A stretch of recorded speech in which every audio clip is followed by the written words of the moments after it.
Before the Law by Franz Kafka. Before the law stands a doorkeeper. To this doorkeeper there comes a man from the country and prays for admittance to the law. But the doorkeeper says that he cannot grant admittance at the moment. The man thinks it over and then asks if he will be allowed in later. It is possible, says the doorkeeper, but not at the moment.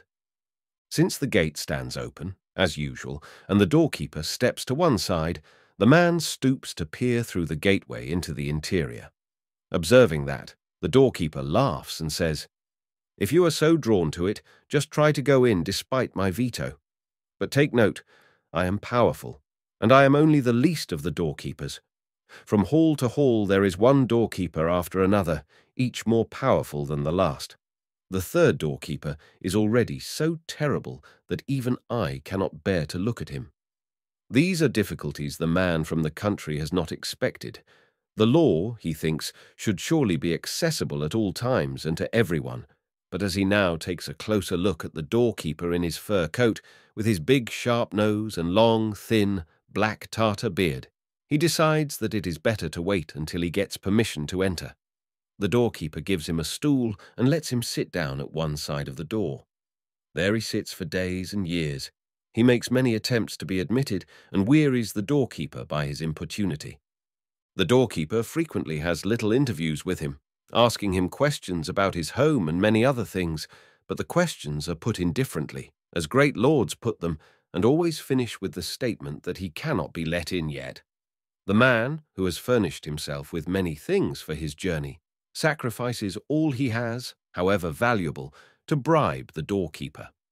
The doorkeeper accepts everything, but always with the remark, "I am only taking it to keep you from thinking you have omitted anything." During these many years, the man fixes his attention almost continuously on the doorkeeper. He forgets the other doorkeepers, and this first one seems to him the sole obstacle preventing access to the law. He curses his bad luck, in his early years boldly and loudly. Later, as he grows old, he only grumbles to himself. He becomes childish, and since in his year-long contemplation of the doorkeeper he has come to know even the fleas in his fur collar, he begs the fleas as well to help him and to change the doorkeeper's mind.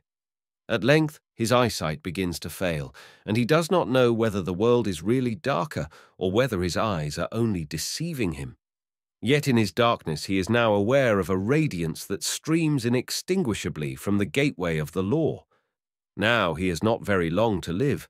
Before he dies, all his experiences in these long years gather themselves in his head to one point, a question he has not yet asked the doorkeeper. He waves him nearer, since he can no longer raise his stiffening body. The doorkeeper has to bend low toward him, for the difference in height between them has altered much to the man's disadvantage. "What do you want to know now?" asks the doorkeeper. "You are insatiable."